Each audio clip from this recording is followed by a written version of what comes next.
Terima kasih Ismail, salam sejahtera.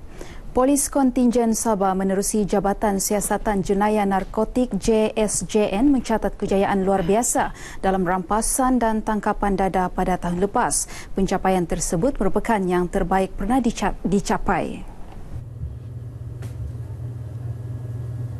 Ketua Polis Negara Tan Sri Muhammad Fuzi Harun berkata dari segi rampasan dan tangkapan dadah yang disiasat di bawah Akta Dadah Berbahaya 1952 sebanyak 4,708 kes direkodkan berbanding 4,510 kes pada 2017.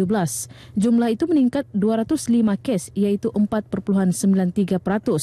Bagi kesalahan penyalahgunaan dadah dan saringan, 9,128 tangkapan dilakukan tahun lepas berbanding 6,291 tangkapan pada 2017 dengan peningkatan 2,837 iaitu 45%. Dadah jenis syabu adalah jenis dadah terbanyak dirampas. Kejayaan ini menunjukkan JSJN Sabah, Bukit Aman dan juga pihak Polis Sabah ni amat agresif dari segi usaha mereka melakukan tindakan mencegah pengedaran dan kemasukan dadah ke negeri Sabah khususnya. Tan Sri Muhammad Fuzi memberitahu sidang media selepas Majlis Amanat dan Perasmian Mesyuarat Ketua-Ketua Jabatan Siasatan Jenayah Narkotik se-Malaysia Bilangan 1 2019 di Kota Kinabalu. Beliau berharap kejayaan itu diteruskan dan mahu usaha membenteras kemasukan dan penyalahgunaan dadah dilipat gandakan bukan sahaja di peringkat negeri malah di peringkat nasional. Terdahulu ketika berucap, Tan Sri Muhammad Fuzi menyatakan secara keseluruhannya JSJN PDRM turut menunjukkan prestasi membanggakan pada suku terakhir 2018 dengan berjaya meningkatkan 10% kadar tangkapan iaitu 53,380 orang berbanding 48,582 tangkapan pelbagai kesalahan dadah bagi tempoh sama pada 2017. Selain itu, 9 makmal haram memproses dadah berjaya dibongkar pada suku terakhir tahun lepas dan ia meningkat berbanding tempoh sama pada 2017 iaitu 5 makmal haram telah dibongkar.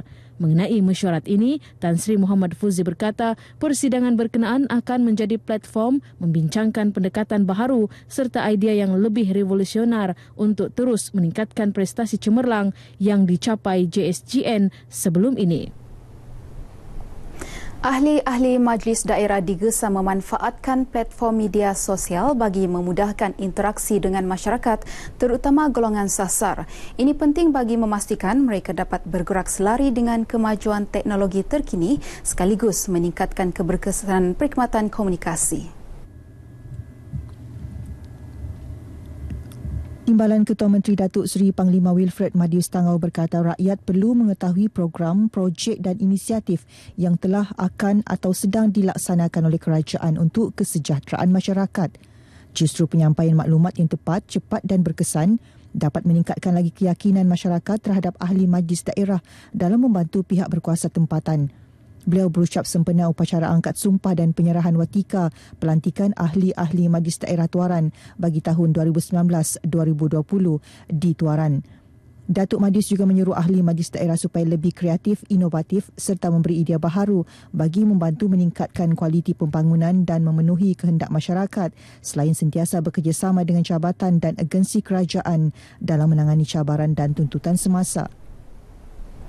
Kementerian Pelancongan Seni dan Budaya Motek Sabah menguatkuasakan peraturan tegas dengan menyekat akses pengusaha pelancongan tidak berlesen termasuk penggunaan jeti pelancong serta membawa pelancong ke pulau-pulau dalam taman-taman Sabah bermula hari ini. Perkara itu antara langkah awal membenteras aktiviti ulat pelancongan sekaligus membantu pengusaha berlesen yang membayar cukai kepada kerajaan kekal relevan serta sempurna terus menjadi destinasi pilihan pelancong dunia.